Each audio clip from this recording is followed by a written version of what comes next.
بسم اللہ الرحمن الرحیم، السلام علیکم، welcome to jobs and preparation YouTube channel. امید ہے تمام دوست خیریت سے ہوں گے، خوش ہوں گے، اور میری دعائیں ہمیشہ کے لیے کہ اللہ تعالیٰ ہم سب کو خیریت سے رکھے اور خوش رکھے۔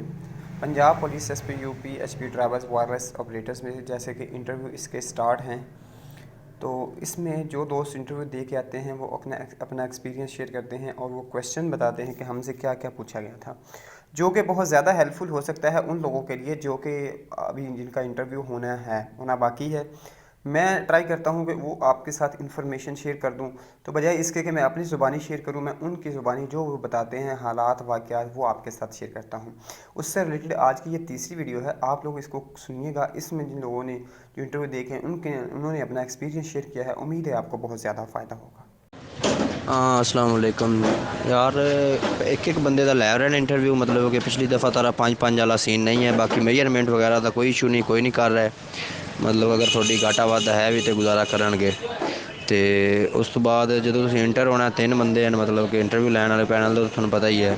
سب تو پہلے تسی ڈاکومنٹس انہوں نے دے دینے نے، انہاں ڈاکومنٹس ویکھ کے تھوڑے تے اس بعد تھوڑا نام پوچھنا ہے تے اپنا نام دسنا ہے۔ تو موسٹلی مطلب کہ 90% لوگاں کو یہ پوچھتے ہیں نام دا مطلب کی ہے، میرے کو بھی انہاں پوچھا ہے تے میں دسیا۔ اس بعد انہوں نے نام دا مطلب وکاس نام ہے میرا، تے وکاس تو ریلیٹڈ انہوں نے صحابی مطلب کہ کہڑا انہوں دا نام وہ دسیا ہے۔ اس تو بعد انہوں نے ایک انگلش دا سنٹینس مینوں دیتا، مطلب کہ میں کھانا تو کھاتا ہوں، ان انگلش کرو۔ تے مینوں بھی نہیں آندی ہے، مطلب تھوڑی ڈفیکلٹ آئی، میں ویسے دسی میں کہ سر یہ بن سکتی ہے، کہندے نہیں مطلب کہ تو پھر کدے گیا تے میں کہا سوری سر۔ اس کہندا تیرے انگلش تے مطلب کہ مارکس اچھے نے، 10ویں بھی چنگے نے، انٹر دے بھی چنگے نے۔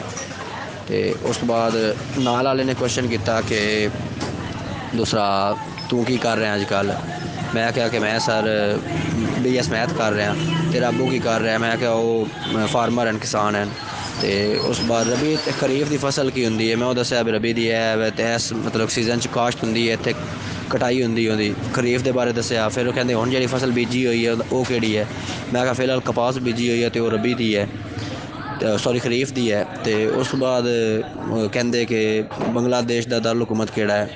تے وہ میں دسیا۔ اس بعد کینیڈا دا دارالحکومت کیڑا ہے؟ وہ میرے ذہن چ اس ٹائم اتر گیا، نہیں میرے ذہن چ ہے۔ میں کہ سوری سر نہیں پتہ۔ اس بعد چیف جسٹس دا نام کی ہے وہ دسیا۔ اس بعد صدر دا نام کی وہ دسیا۔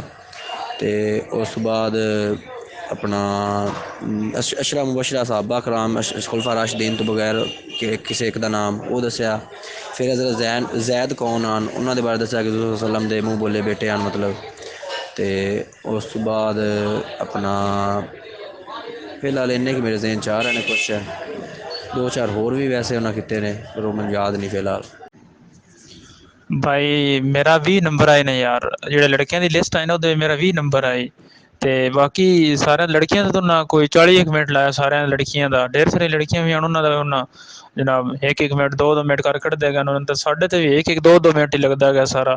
ہن تے تقریباً انہاں کو 100-150 بندہ بھگتا چھڑیا ہونا ہے۔ اے اج انہاں پی ایچ پی سارے انہاں کر چھڑنے آنا جی۔ اتنے ہی بھائی میں تو لگتا ہے 8 یا 10 نمبر اتنے ہی ہونے ہیں، کیونکہ سامنے تو نمبر کو نہیں لیندے، تو نہ کے بعد جیسے انٹرویو نہ کہ آپ جا سکتے ہیں، پھر بعد میں واپسی آ گیا اس وقت میں کیا آخنا ہے جی۔